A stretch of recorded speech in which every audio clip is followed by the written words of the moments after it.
Happy Friday, everybody, and welcome to Believe in White Sox here on the Believe Network. Make sure before you do anything else, you hit like, you hit subscribe, you tell your friends, you tell your fellow White Sox fans, you tell anybody that you know that wants to hear about, well, what is currently one of the worst teams in Major League Baseball modern era history. And the Chicago White Sox are a team that, let's just simply put it this way, they're embarrassing. They're completely embarrassing. I said from the start when we first launched this thing about a month ago that everything was playing toward the future, that this is a rebuilding era and that we're projecting toward 2027. It's a view toward the future. And I understand that. We have rehashed that at length over the course of the month that we've been doing this together. But I also believe that despite the fact that what happens now doesn't matter 3 years from now, at least in terms of the play on the field, what matters is having a little bit of pride. You know, the White Sox always used to have the slogan on the scoreboard during their intros, passion, pride, tradition. Right now, I see no passion. They're playing with no pride, and they've seemingly adopted a tradition of losing. As we talk to you today, this is being recorded Friday afternoon. The White Sox will open up a 3-game series against the Seattle Mariners. The White Sox have lost 11 in a row, which, believe it or not, is not their longest losing streak this season. The White Sox have 78 losses, and 25 of those, which is a stretch of almost 30% of their games, 30% of their losses, I should say, have come in stretches of consecutive games. The White Sox have not scored more than 3 runs in a single game since the All-Star break. 3 runs on Wednesday against the Texas Rangers. That's the most runs they've scored in any of the 7 games they've played since the All-Star break. You look at Fangraphs and you look at the WAR numbers. Now, there are some good numbers in terms of pitching WAR for the White Sox because there have been some positives. Eric Fetty has a pitching WAR of 4.7. Garrett Crochet, 4.1. Drew Thorpe is at 1.1. And Jonathan Cannon is at 1.0. Those are the only White Sox pitchers that have WAR totals of at least 1.0 or above. Now, granted, every team is bound to have negative WAR players. But offensively, the White Sox, not only do they not have a 4-win player, and, 4-win players, I think, are the definition in modern baseball analytics of a guy that can carry your team or somebody that you're relying on in the clutch. They don't even have a 2-win player. In fact, Luis Robert Jr. has the highest WAR of any current member of the Chicago White Sox hitting. And he's at a 1.2 WAR. Their entire lineup, anybody that they've had on the team the entire year, he has the high, and he missed time. He's only played in 50 games. He has a 1.2 WAR. The next highest WAR is a player that we've been dying to have them get in the lineup in Corey Lee. Corey Lee's WAR is at 0.5. Yoan Moncada, who's only played in 11 games. 11 games this year. He has the 3rd highest WAR on the team, 0.4. In fact, of the 5 guys that have positive WARs, meaning WARs at 0 or above, 3 of them aren't even on the Major League roster right now. Yoan Moncada, Zach Remillard, who was DFA'd, and Oscar Colas, who's in the minor leagues. You look at some of these other WAR numbers. Oh my goodness. And that, everybody in this White Sox lineup has got either a 0 or a negative WAR. Dominic Fletcher, who was up briefly, WAR of 0. Brooks Baldwin already, only 7 games in, a WAR of negative 0.1. Corey Julks, who has been up and down, WAR of negative 0.1. Nick Senzel already, WAR of negative 0.2. Tommy Pham, negative 0.3. Andrew Vaughn, negative 0.4. Eloy Jimenez, negative 0.5. Gavin Sheets, negative 0.6. Martin Maldonado, who is no longer part of the team, signed to a major league contract as a veteran in the offseason, a WAR of negative 1.4. And then there's Andrew Benintendi, the highest free agent contract in Chicago White Sox history, which, by the way, is minuscule compared to what other teams have paid some of their free agents.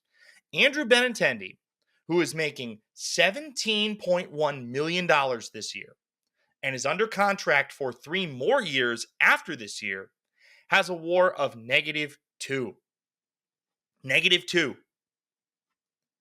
for a guy that is the highest priced free agent in the history of the effing franchise. Unacceptable. Have a little bit of pride. A little bit of pride. I mean, I can't stand to look at some of these offensive numbers. Based on what Baseball Reference puts as their White Sox starting lineup, here are your batting averages from best to worst in terms of what they determine as the White Sox starting lineup. Tommy Pham leads your team with a .260 average. Tommy Pham shouldn't even be on this team. He shouldn't be on the team. The fact he was ever signed in the first place was a reaction to how bad of a start you got off to, meaning you had to put somebody that had some major league level talent in your lineup.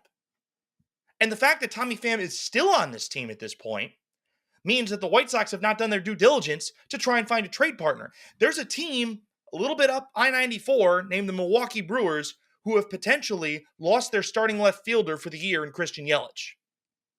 Now, he says he's going to try and rehab what might be a very serious spinal issue, but they need an outfielder. I know that Tommy Pham already had his issues with the Brewers this year, but you know what? There you go. And it doesn't matter what you get back for him at this point. We just saw the Mariners yesterday acquire Randy Arozarena in exchange for the 12th and 22nd ranked prospects in their system that they sent back to Tampa Bay.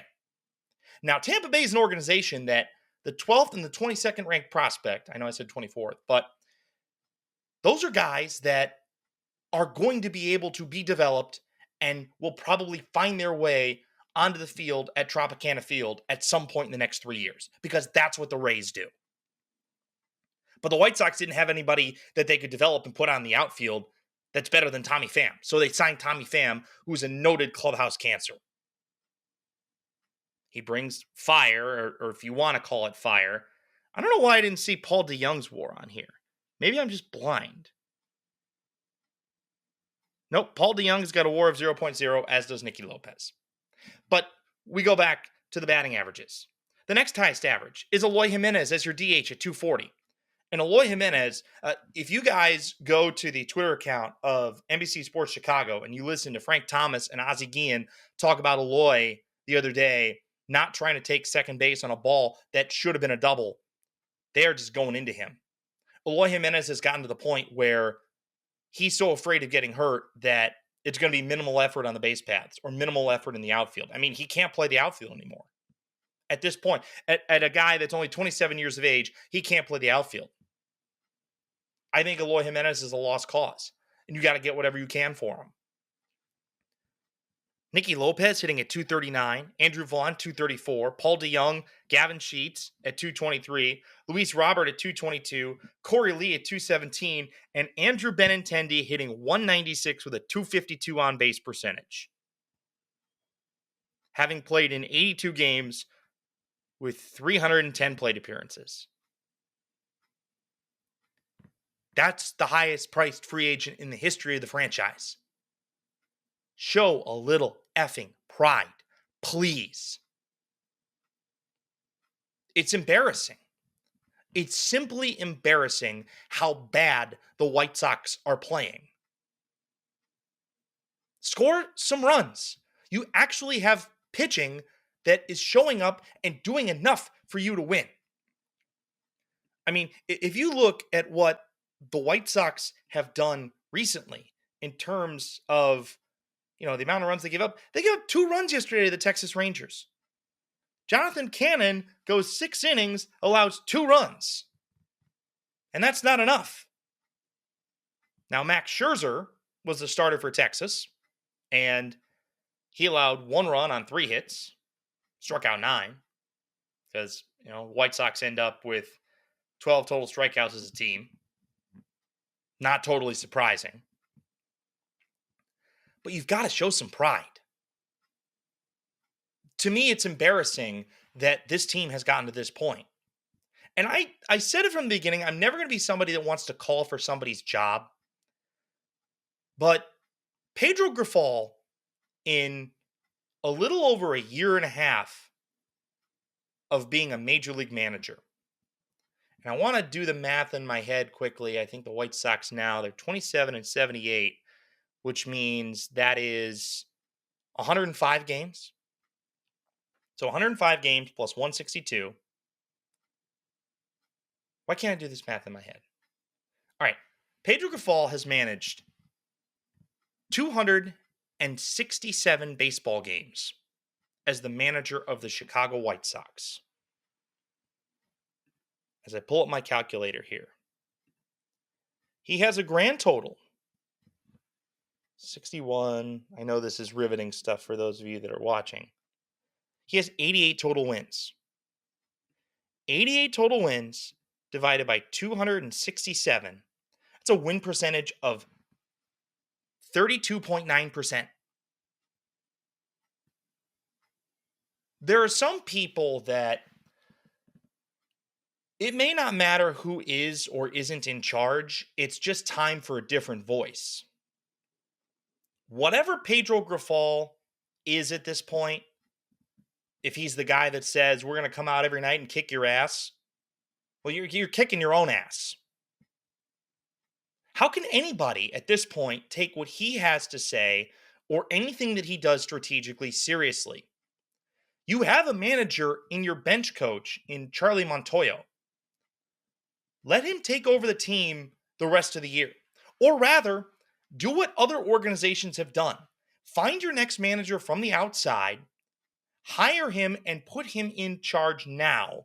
Let him finish out the year with the staff that's currently around, and then make your own decisions moving forward. There's no way, after consecutive 100-loss seasons, that the White Sox can have any justification to bring Pedro Grifol back. We said in an episode about 3 weeks ago, what do you do with Pedro Grifol? And we were kind of just like playing it out in terms of, well, is it really worth him sticking around? Do you just like wait it out and start fresh next year?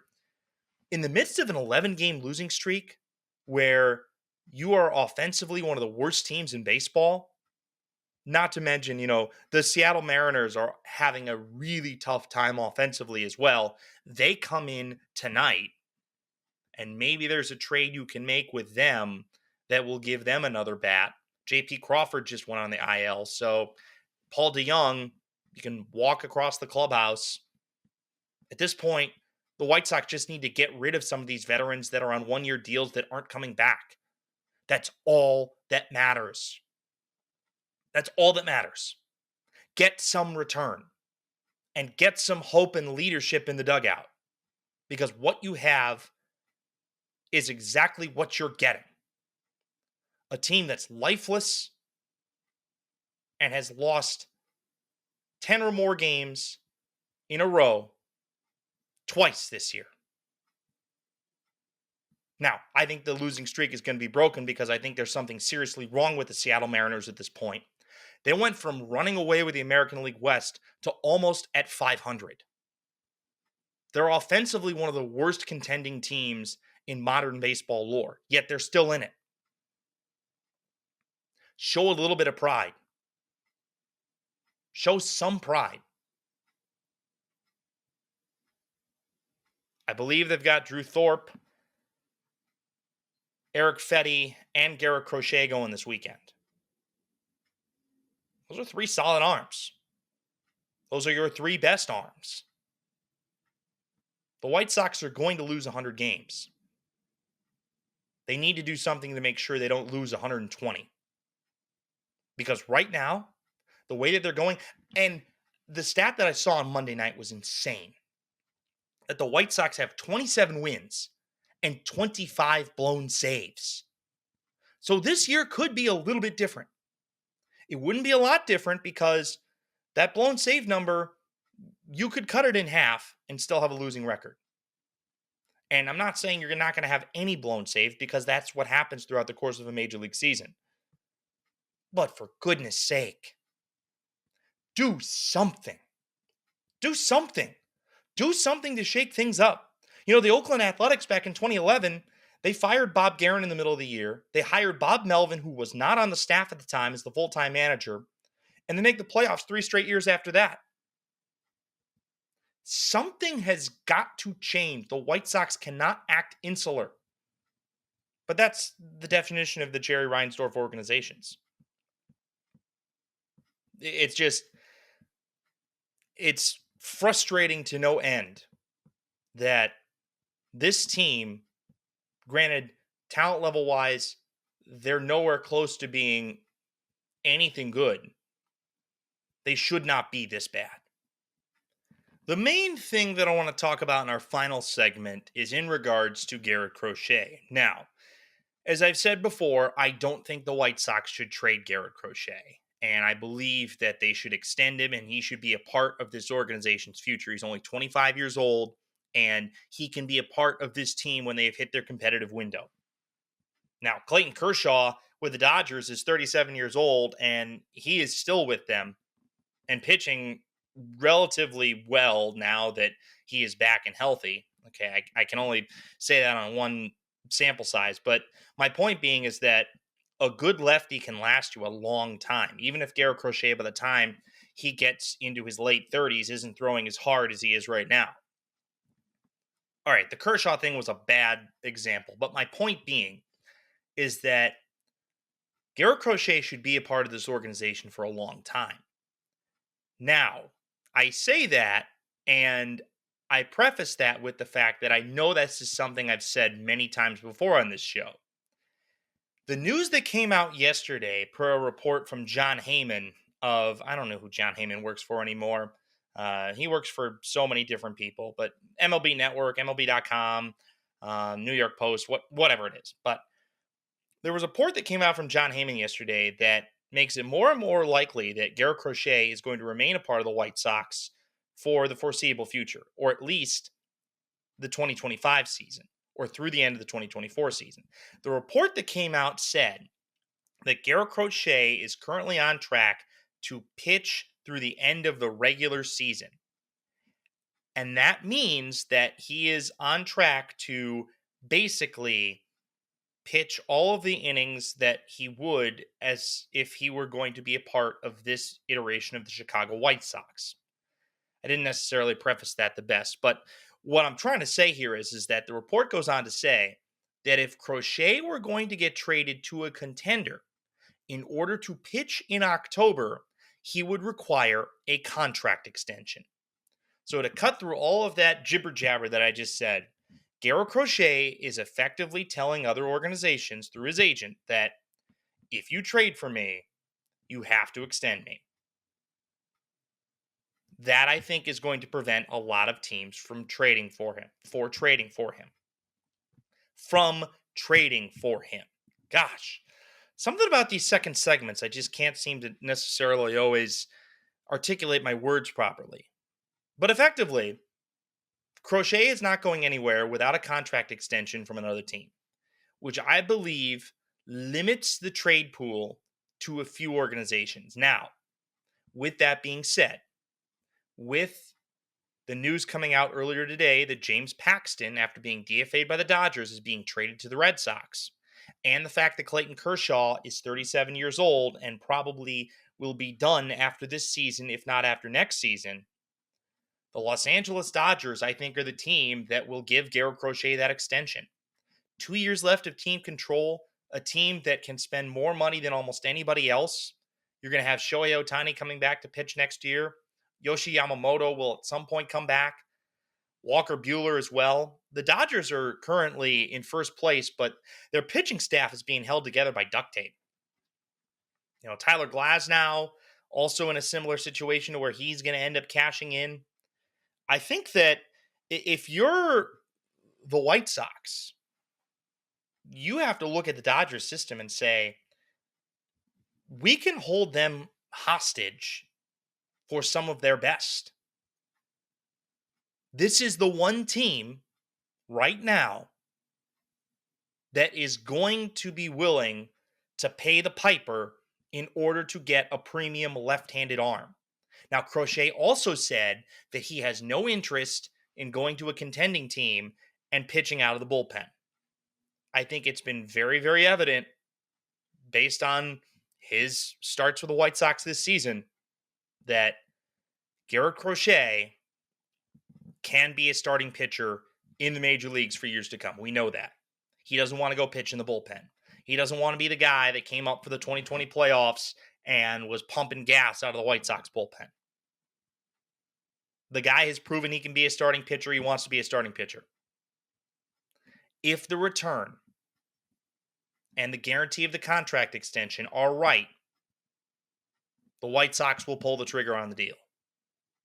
The question becomes, for a 25-year-old with 2 years left of team control who is ripe for an extension at this point, even though he has not even completed 1 full year as a starting pitcher, who else is going to take that risk? Who else is going to make that move? Who else needs to make that move? I don't think any of the wild card teams in the National League are going to make that move. Maybe the Houston Astros make that move. Maybe the Texas Rangers make that move. The Seattle Mariners are already the best pitching staff in baseball. They're not going to pick up another starting pitcher, nor are they going to pay another starting pitcher. Could the Baltimore Orioles elect to make a move like that? And maybe the White Sox say, give us Jackson Holliday? I think that's definitely a possibility. Certainly the White Sox are not going to trade within their own division, so you can forget about the Guardians and you can forget about the Twins. And especially with the Guardians, they're not the team that's going to extend Garrett Crochet. You have to look at the teams that are willing to spend the money long-term on a starting pitcher. Garrett Crochet holds all the cards. And I think it's smart on his part. And maybe, just maybe, if he doesn't get the deal that he wants and he's still a member of the Chicago White Sox on August 1st, maybe the White Sox decide, let's give him this extension and build our rotation around him. Drew Thorpe is proving that he can be a long-term piece in the rotation. Hagen Smith at some point will become a part of this rotation in the next 2 to 3 years, if not sooner. You are closer than you think on the rotation side of things. A lot closer than you think. But offensively, you need to figure out who your core pieces are going to be.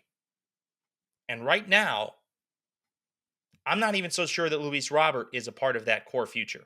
In fact, the more that I look at it, the more that I see this current team perform, I'll amend what I said from a couple of weeks ago. I don't think Andrew Vaughn's a part of the future. I think he is a guy that sadly has not lived up to the potential that people thought of him when he was drafted. Maybe the White Sox wait out team control on him and see if he becomes somebody that they want to give a short-term extension to. But right now, the numbers are not proving that out. I'm out on Eloy Jimenez. I think the White Sox have already spent enough money on Yoan Moncada to where he's not a part of the organization's future. Andrew Benintendi is another story entirely, and at this point, based on how poorly he's played in his year and a half plus with the White Sox, there's no way that you're getting rid of that contract.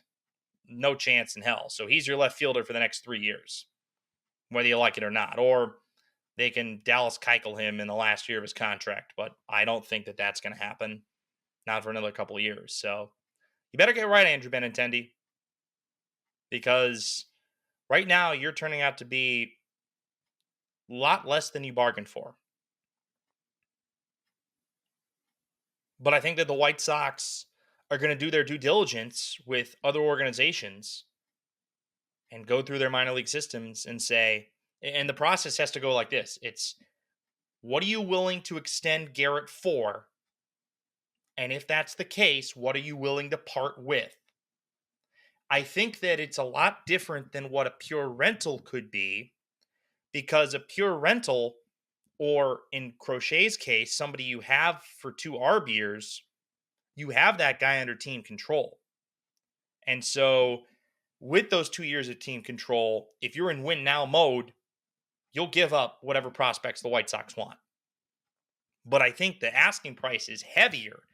And it's heavier because of the fact that Crochet is making these demands, which is good if you're a White Sox fan and if you want to keep Crochet, but bad if you're a White Sox fan and you want to get the maximum return that you can for Crochet.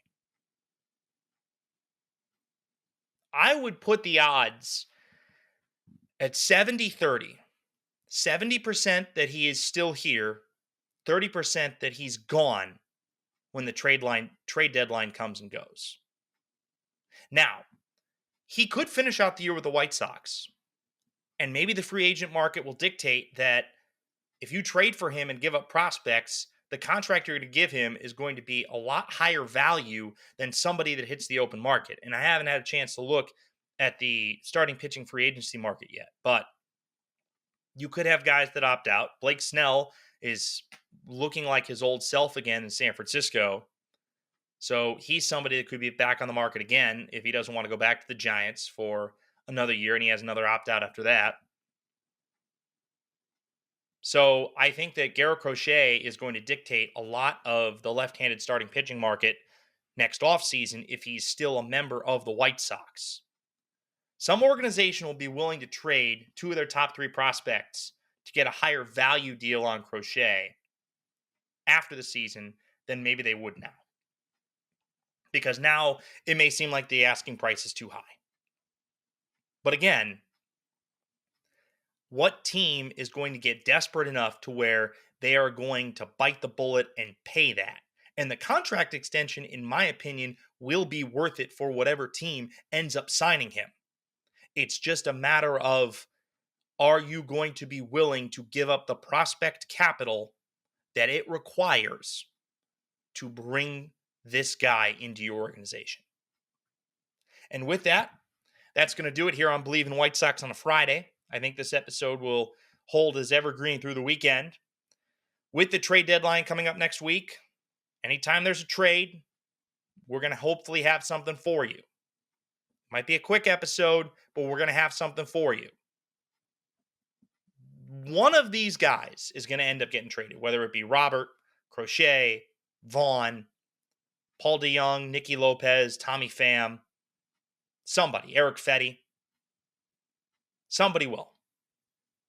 And hopefully it'll be a return that will find themselves on the diamond at 35th and Shields in the course of the next couple of years.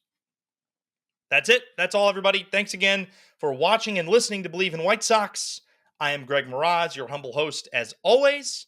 We will talk to you when there's news.